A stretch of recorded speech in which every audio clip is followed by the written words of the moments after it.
Good afternoon, everybody, and welcome to our panel discussion today. We're going to be talking about communication and how it helps us lead successful organisational change.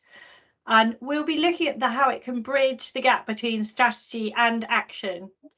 Just a reminder about Bright, we're a strategic B2B marketing and communications consultancy. We're dedicated to delivering business value, and we focus on enhancing marketing and communication effectiveness and agility. So as we discuss different types of organisational changes today, like introducing new tech, shifting strategic directions, or restructuring your business, it's become really clear that these initiatives rely heavily on employee buy-in for success. So our panelists are going to explore how well-crafted comms strategies can help you accelerate and improve your business outcomes, including enhancing productivity, increasing employee satisfaction and retention, and getting more value from those transformations your businesses are undertaking.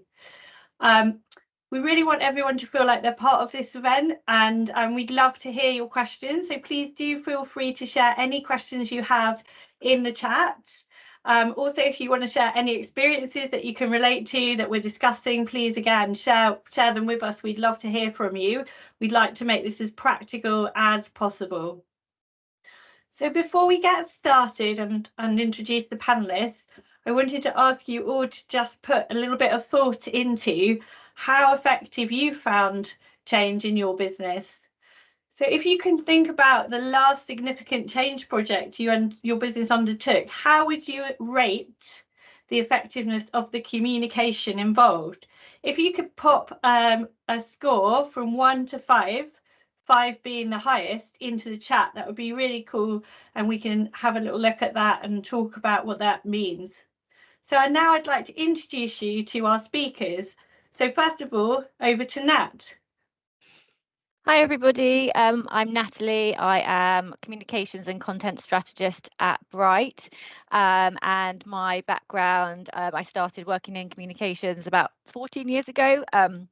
Started out in financial and corporate PR before moving into internal communications, specifically change communications, focus on that for the last 7 years or so.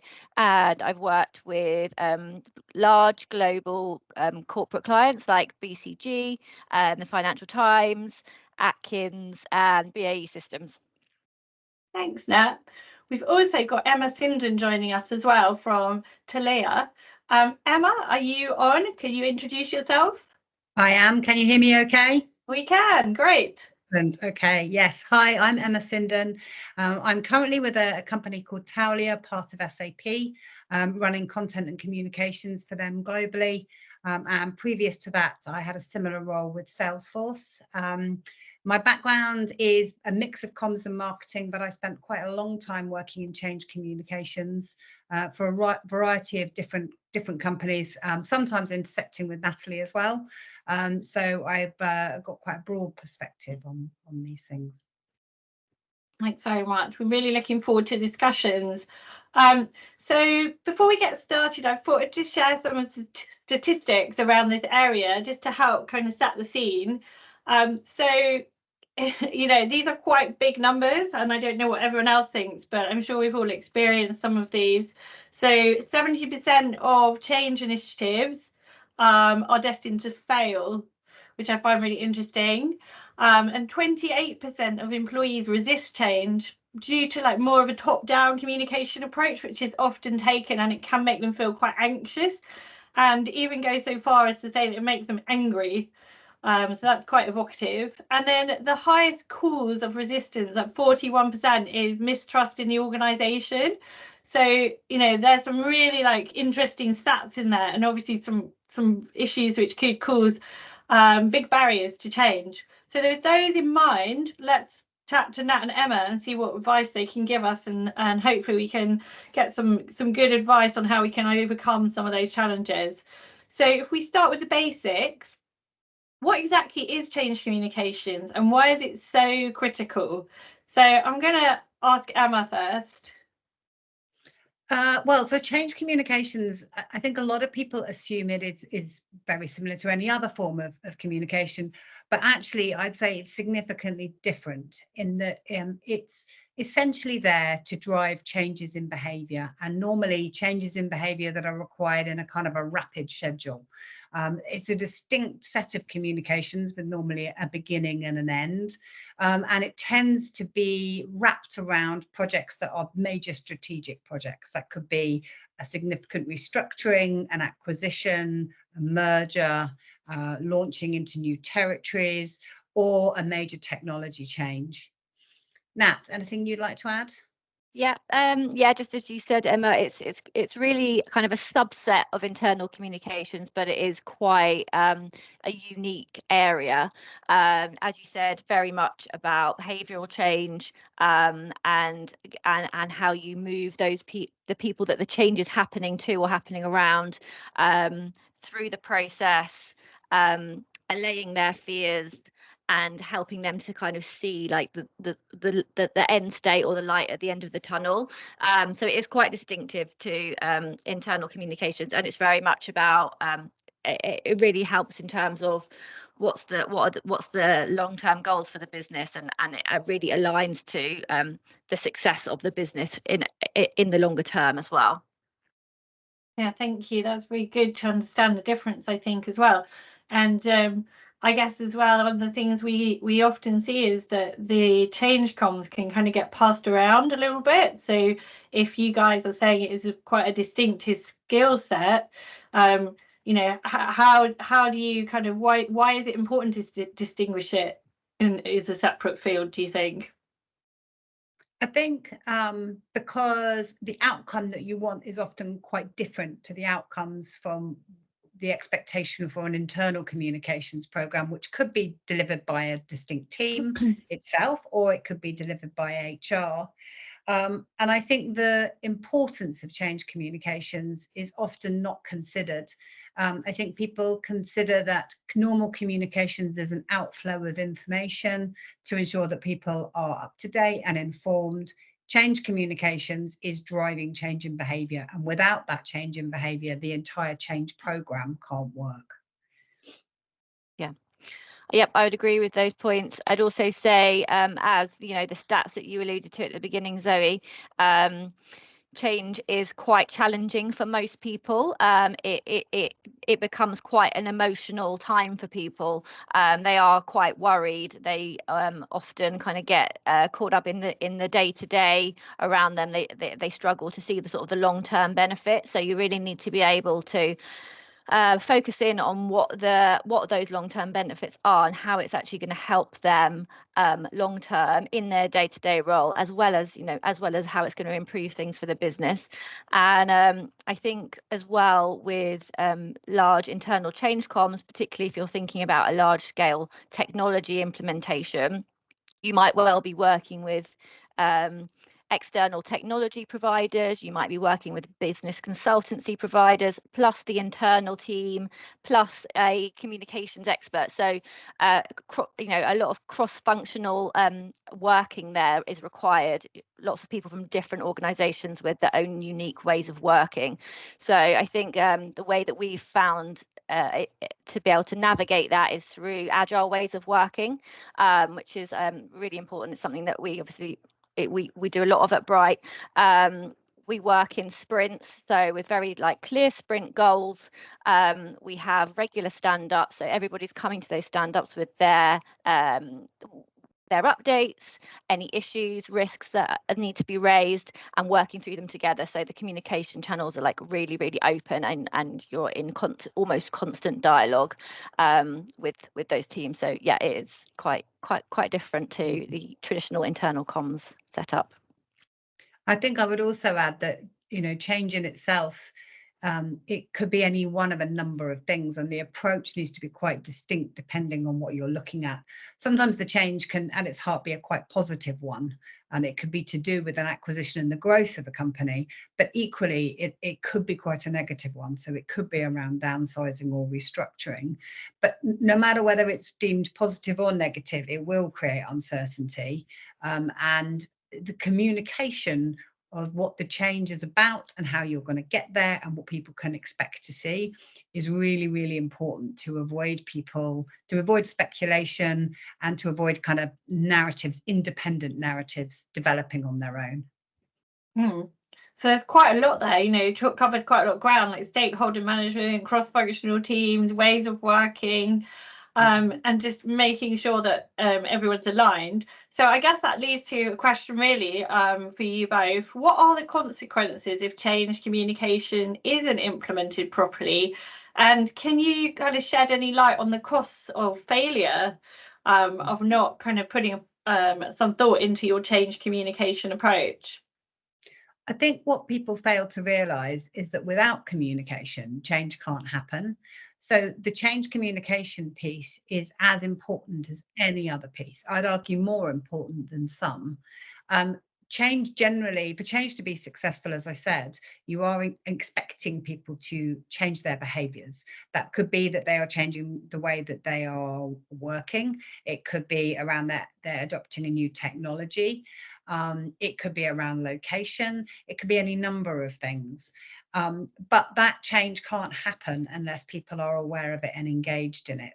And I think another piece would be what I also just mentioned around the opportunity for other narratives to develop. I myself have been in situations where there's been significant change within a business, and that change has actually been designed for positive purposes, but without effective communication, very quickly rumours spread. There were rumours of redundancies, there were rumours of poor business performance, and what happened was we had a significant uptick in attrition amongst employees. So this was a business where attrition was normally around 5%. Within 6 months, it leapt to 15%. So you're also doing significant damage to the operation here.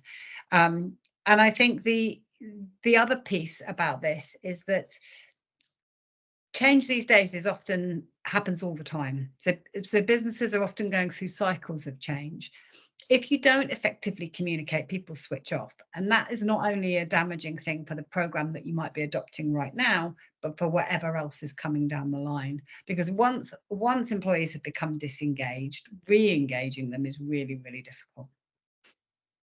Yeah, I would agree with that. I would say, yeah, staff turnover is one of the problems that can occur, but also I think productivity of the staff that do stay can be hit quite hard if you don't communicate effectively with them.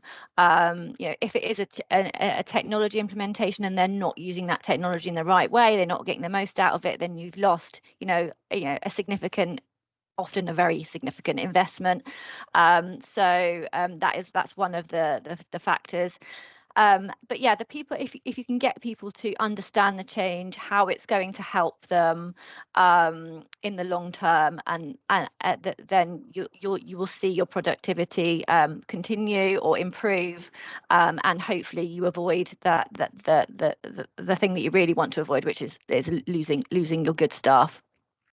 Yeah, those are all very powerful points. So obviously change comms really being a great enabler. It sounds like we need a few CTOs and CIOs and CEOs listening to this panel, because those are the people who are often driving those large transformational programs. Mm-hmm. And I guess with that in mind, at what point in a project life cycle should people start to think about change communications, and how would you help them align with the business goals to kind of make sure that it wasn't kind of too late or forgotten in this kind of change that they're embarking upon? Yeah, so I would always say as early as possible in the planning of a change program, get comms involved, get their thoughts on how to weave in the communications effectively from the start, because if you don't do that, I've had some examples where clients have they've started off on a change program. They've made maybe one big announcement about it, but then a few months down the line, they haven't really communicated ongoing, and people, as Emma said, start to fill in the gaps. Rumours start, and people are already making their own assumptions. So if a client then comes and says, okay, we need to introduce change communications, then you're already on the back foot and really essentially playing catch up once people have already made up their mind about what's happening. So it's really important. It also allows us as communicators to really drill down into what's the message that we want to get across about how this is going to benefit people, and make sure that that's really clearly communicated from the start. It just gives you much more control over what the employees are thinking and feeling, and as a result you're much more likely to see a positive impact from the change much earlier on in the program than if you try and bake it in midway through. Yeah, Emma, I bet you've got some good examples and thoughts on this. Yeah, I think one of the things that is a mistake at the beginning is that people think of change communications as just the communications between the team and the employees. But actually, there are lots of different groups that the change program and the communications program needs to get a handle on. And so as soon as you start thinking about what this change program looks like and who the stakeholders are, you need to start thinking about how you communicate to them, because yes, there are employees, but there are also your executive team. Quite often they will be major stakeholders within the project, but often they're not engaged day to day. And so unless there is an effective way to communicate with them, you lose senior buy-in as well. In addition to that, you've also got the elements, especially when it's a major program, around what could happen if information about the program leaks externally. So you have to think about, how are you talking to partners? How are you talking to customers? How are you talking potentially even to the media? So all of that needs to be baked in, because as soon as the program starts, you have to start communicating to people. And I would even argue, even before the program starts, you need to start to set expectations with these groups, and people need to understand what it's happening, why it's happening, the impact of it in the longer term, and what they can expect to see. And it may even be that actually, and this goes back to the agile piece, that you might want to test some of the communications and some of the ways of communicating before you really kick off the project to make sure they're effective. And we would always recommend the sort of test and iterate approach, because if you go with a big plan that's taken ages to build and quite often quite a lot of money baked into that, and it doesn't work, you're back at square one. So, again, right from the start testing your ideas, testing your channels, looking for feedback before you start to really roll that out. Yeah, and that's, I think, an important point, and actually leads us on to really the next topic, which is like, what advice do you have, obviously, for developing the strategic comms plan that is both effective and agile? I don't know, Nat, what you think about that. Yeah, so for me, it's really important that you are measuring and benchmarking right at the start of the programme, because otherwise you can't truly understand what impact you're having. And again, there's sometimes get a bit of resistance about that. I think in large organisations, large global organisations, there's a lot of surveys that happen, and people don't necessarily like adding to that. So I would say, if there's an existing survey you can piggyback on, then great. But if there isn't, then it is really important to do that kind of employee survey up front, and then regularly do like regular temperature checks. And also then obviously you can look at how how people are engaging with your actual communications or your posts as well, making sure that you're responding to the data, what the data is telling you, and being agile and adapting where necessary. So definitely need to allow for some agility within your communications plan. And the other thing I would say is that quite often these change programs are run or managed by a large business consultancy. They may often say that they can do the comms themselves because they want to have ownership and control of the project. I would say dig into their credentials there, and their results, because often they're not communicators. So I think they tend to struggle a little bit with that aspect. Yes, I would agree with that. I think going back to what I was saying before, I think understand the audience is the first thing. if you're in a big business, sometimes your audience will be quite distributed, and you may have people who are online all the time. You may have people that aren't online at all. If you're a business with warehouses, for example, with delivery channels, you really have to think about where that audience is and what channels you're going to use to connect them. So I would definitely do the due diligence around understanding what that looks like. There is a tendency these days for people to over-egg on the digital side. And so that people assume that there can be just a lot of email, maybe a lot of instant messages.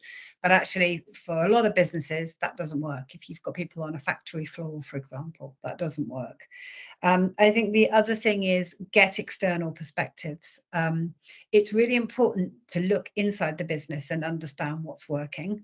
There will already be comms programs going on. Look at the ones that are working well, look at where people are engaged, but also get that external perspective, because people will, an external consultant will bring in experience from within other businesses. And often if you're trying to develop internally, you're almost too close, and sometimes it's difficult to see the wood for the trees.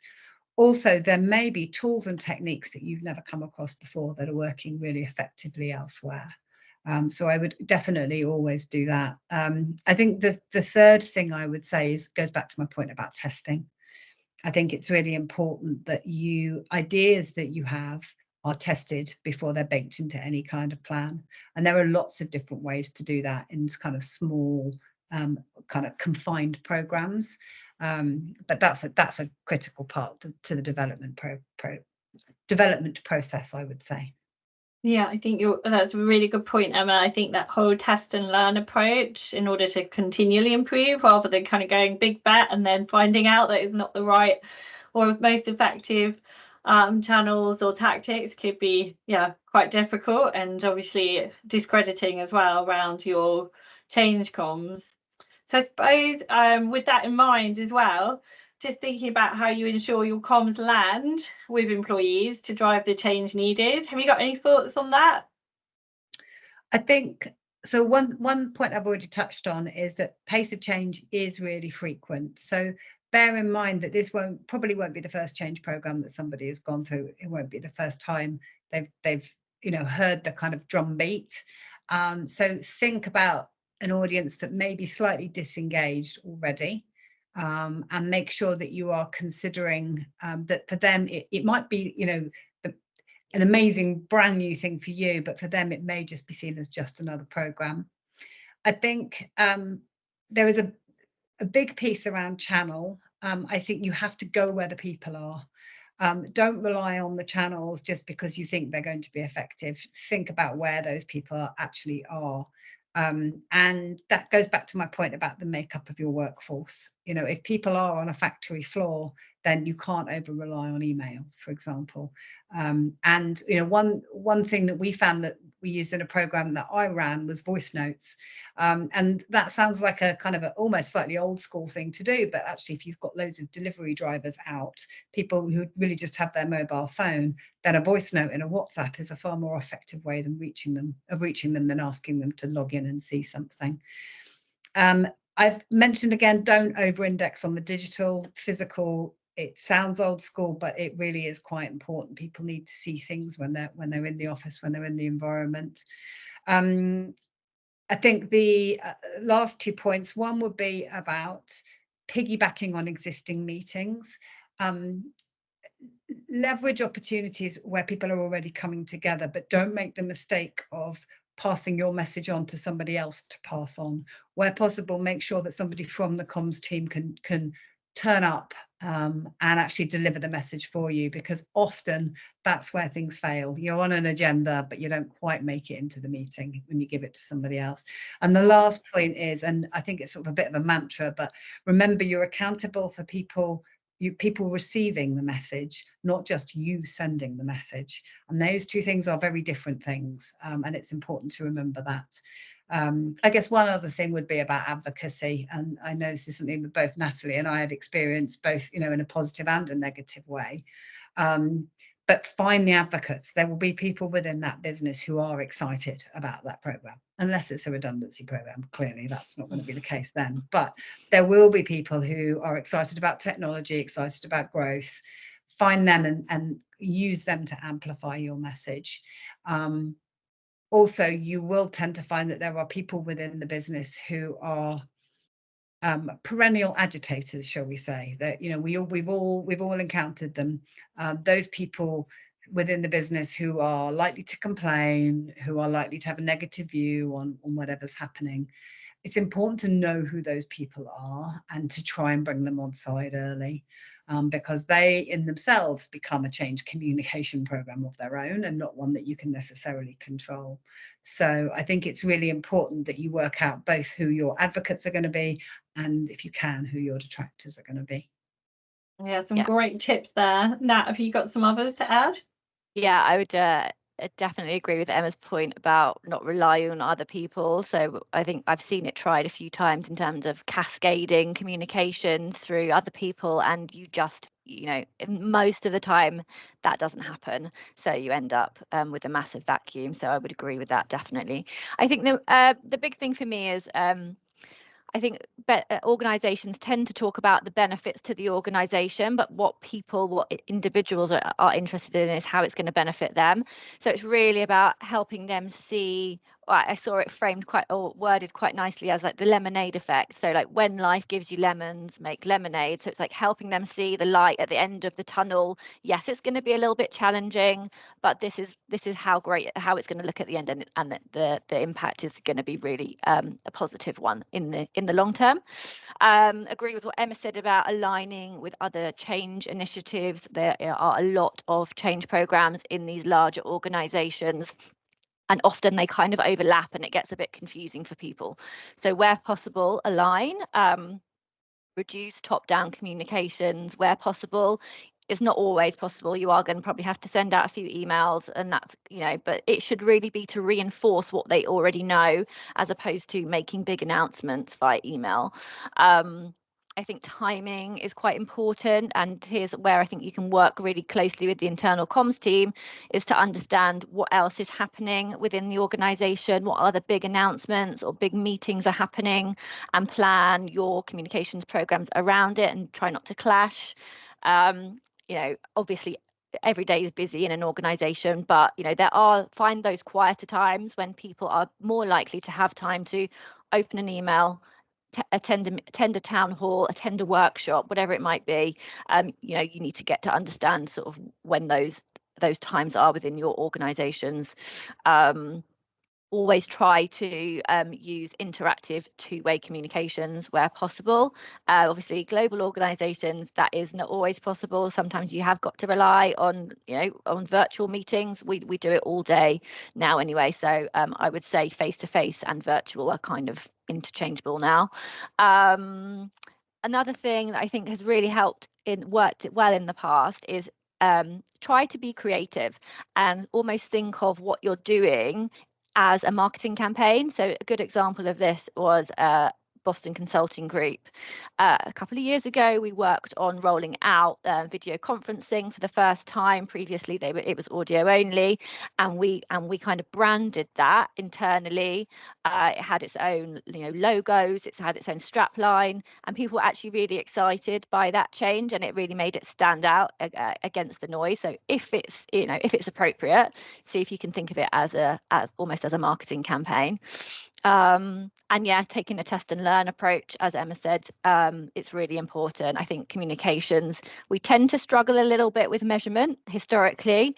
I think we're getting better at it, and we do have tools now that help assist with that. So make sure that you are measuring and testing and learning. Right. Some really good tips there, some really good advice. I love that creativity. I think that's a really good point, because as you say, there's often a lot of initiatives already underway in these organizations. Certainly the clients we work with, they have large and complex, so there's many programs running in parallel. So yeah, making yours stand out and interesting to your audience is so important. And yeah, trying to get some marketing I guess know-how into that would be a really good idea. So I guess on the flip side of that, these are all great for kind of increasing your effectiveness and engagement, but what are some of the warning signs that change comms might not be working very well or resonating with your employees? I think the biggest sign is silence. If you're not hearing anything, don't assume that silence is golden. I think sometimes one of the big mistakes that these programs make is they've put a communication out and they think, okay, we've not had any questions, we've not had any concerns, all good, move on. And actually, that's the worst situation. If you're getting feedback, even if it's negative feedback, it means that people are listening and absorbing what they're hearing. So I think, yeah, absolutely, don't assume that silence is a good thing. I think one of the other things, and we saw this done quite effectively with BCG actually, was using advocates to go out and be your kind of eyes and ears on the ground. And I think this is probably more a tip as to how you can kind of understand what's going on the ground. But we used to have regular meetings with them. They'd kind of report back in and say, oh, you know, there's still some confusion over here, or this team don't seem to understand what it's required of them. And so often deploying people like that will really help to kind of pick up when there's confusion. I think the other thing is where it's not working is if you are, for example, if you've got a technology rollout, often it will be done in stages and you have to look at engagement levels on each stage. That's the biggest test. You have to be able to understand, are people acting on the messages that they're receiving? Because most often when you are communicating, there will be some kind of CTA. So find a way to be able to measure how much that's actually being heard and acted on within the organisation. Yep, I agree with those points. I think, yeah, what Emma said about silence is true. You will inevitably, if people are listening and engaging, then, you know, you always are going to have some people who aren't happy. You're always going to have some detractors. But I think it's how you address those people. You want to make sure that that they feel like they're being listened to and they're being heard. And if you can do that, I think you can sort of stop that from becoming an issue where you're starting to see people handing in their notice or moving on from the business. Yeah, that's really interesting. I love the idea of like internal influencers and heroes, you know, really like make it people focused. It sounds as well like there might need to be a bit of consideration around change management models and understanding a bit about change as a discipline. Is that something that you've found, Nat, in the work we've been delivering?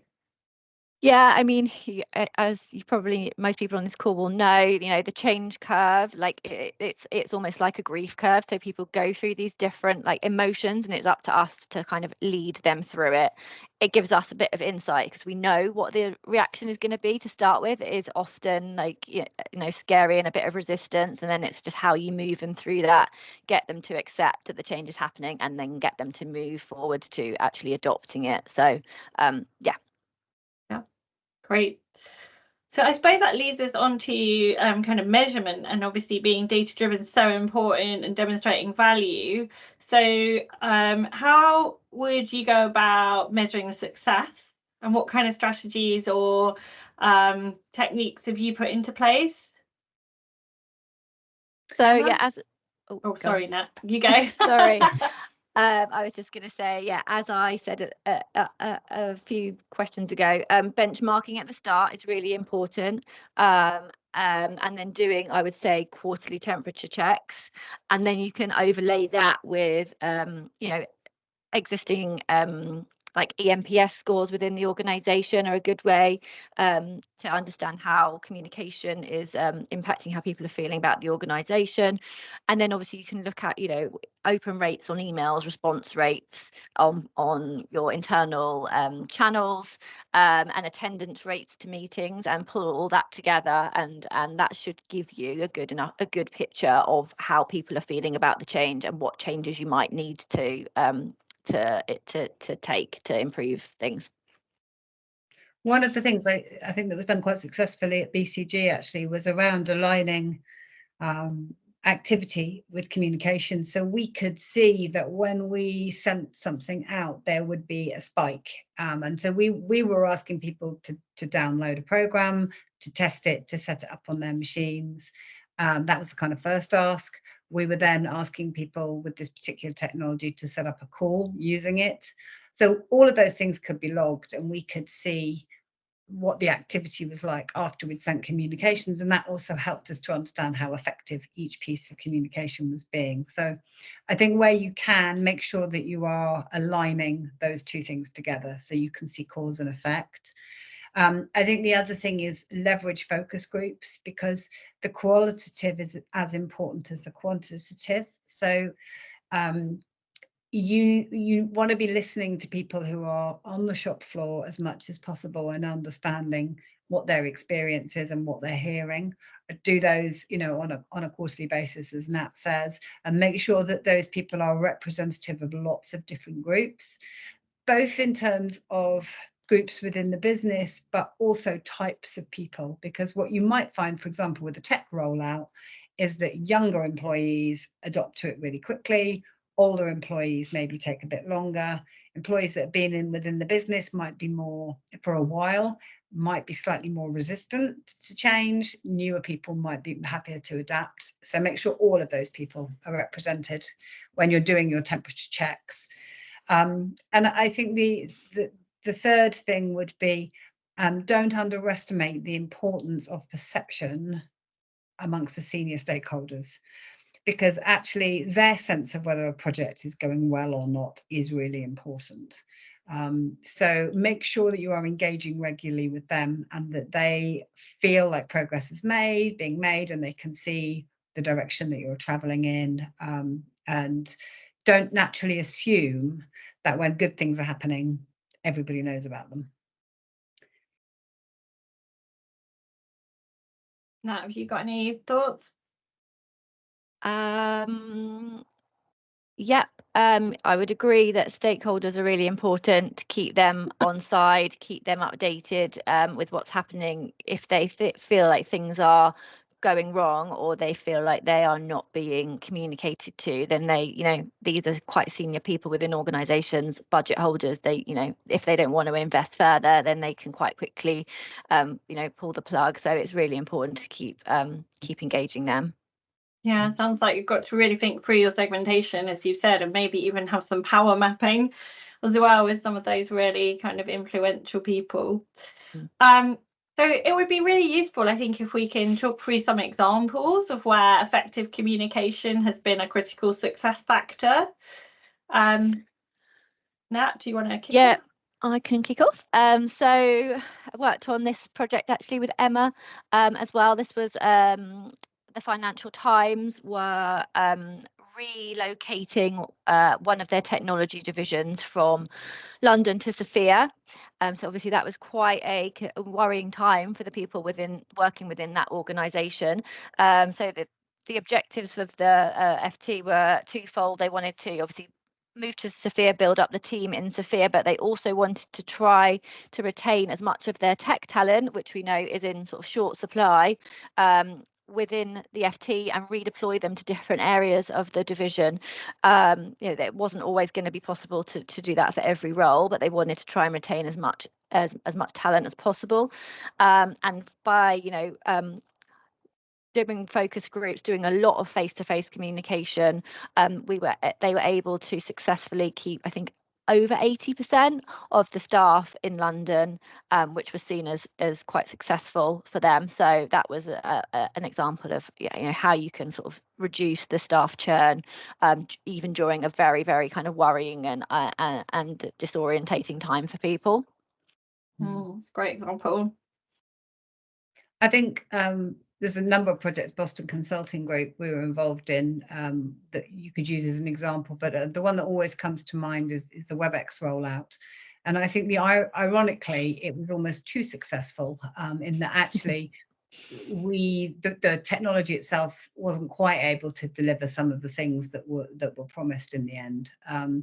But I think the uptake and the engagement was significant. They had a goal for within 6 months of launch to have at least 70% of the organisation online with WebEx, and I think we reached 82%. So that was significant. I think the way that they did it, and this goes back to the kind of marketing campaign idea, but the creative, and Boston Consulting Group, I think, is a very corporate company. It's not known for its creativity. Its brand is kind of a very sort of solid conservative brand. So when we sort of push the limits a little bit around the sort of creative element, that really stood out. And I think that was a really good example of understanding where we could have most impact. You know, hugely globally distributed workforce, you know, very heavily digital. So we kind of went the other way, and we went into a kind of a very creative approach that actually used a lot of physical assets within the office as well, which was something they weren't used to. So it was something that felt different, and I think that's a big part of why we were able to engage so many people. That's a really good example and a great sort of success story there. Again, it's like building up those kind of evidence really to help get investment in change comms is, I imagine, pretty important when you're starting with these types of programs. One thing just to mention on that actually was it did throw up an extra point which I think is important to make, which is around being realistic. And I think one of the issues sometimes with communications programs is that they overemphasize the positive. And the impact is that you end up selling the employees something which perhaps is slightly more than that actually is going to be delivered. So I think one sort of final point to make on that would be good marketing is great, but try to make sure that people are aware of some of the things that they perhaps, some of the disruption they may get, some of the issues they may face, so that it's not painting too rosy a picture. I think that's really important, and that's something that was learned through that BCG project by the project management team there, and in the subsequent change programs we did, I think they were much better at being realistic around the impact. Yeah, got to bring people along on that journey, haven't you? Otherwise it's kind of, again, discrediting. So obviously we've been talking for a while, and it would be great to kind of finally get sort of your top tips that you could share with someone who's probably thinking about or planning to undergo a change comms program. Yeah, I can start there. I would say, I think two things for me would be make sure that the change comms specialists are involved as early as possible in the planning program, and that you are communicating from the start of the project and regularly going forward, taking them on that the journey with you. And for me as well, it's very much how can you clearly articulate what the benefits are for the employees as well as the organisation, because we are naturally quite selfish as human beings, so we just want to know how it's going to help, how's this going to help me. So get them to see the lemonade, and get make sure you've got your change comms people involved in the planning phase. I would say two things. One, think about the audience. Yes, it's employees, it's also stakeholders, it's also customers, it's also partners. Most change communications programs need to consider the whole ecosystem, so bear that in mind. And the second thing would just be to reiterate my point about you're accountable for people receiving the message, not just you sending it. That's really, really important. There is sometimes a tendency to kind of press the button, job done. Actually, success is only delivered when somebody has received that and acted on it. It's a great tip. And then I suppose the only other area that I would add, I guess, is around when you're thinking about these initiatives, obviously work out how your business case is going to align to the project outcomes that the comms are going to support, because I don't know if you've all experienced this, but often we find change communications can get kind of deprioritized, or it's prioritized at the start and not throughout. So making sure you've got a really good alignment to the business outcomes to help you get that support in place is really important. So I was just checking to see if we had any questions, but very quiet crowd today. Emma or Nat, is there anything else you'd like to add before we wrap up? I don't think so, no. I suppose one thing I would say is that do try and avoid the tendency to assume that you can just do it internally, because unless you have specialist change communications experience within the business, it is very much a separate way of thinking, way of doing things. So even if you're just getting the consultancy in from the start and you've got the manpower yourselves within the business, I would definitely recommend getting some external help. Yeah, I would say, to add to that point as well, I think it's worth remembering that change communications programs are often very intense, but they are for a finite amount of time. So as Emma said, the temptation might be to throw some of your internal comms people or your HR people on it. But bear in mind, they are trying to run their own sort of day-to-day, always on functions. So it's quite challenging to carve out some of their a significant amount of their time to focus on change comms. So I think it's always worth having someone, a specialist with that sort of real focus, day-to-day focus on it, and then you can pull in people's time to support on it as well. But I think, yeah, just having that specialist in for that sort of period of time is definitely a good way to go. Yeah, I think absolutely right. It's really opened my eyes to the differences between other forms of comms discipline. So as we wrap up, just to highlight, there's some resources available which we have shared in the chat, but we'll also share those afterwards. So a change enablement toolkit, as well as a really handy reading list with some useful books, podcasts, videos, all the usual things that you might find interesting to kind of continue your knowledge building. And just finally, really, to say thank you very much to Emma for joining us on the panel today, and also thank you very much to Nat. It was really great to kind of get your points of view and hear some really practical examples and guidance. So, and that leaves me just to say thank you to everybody who's joined us today, and thank you for your time. Have a great rest of your day. Thank you. Bye. Bye.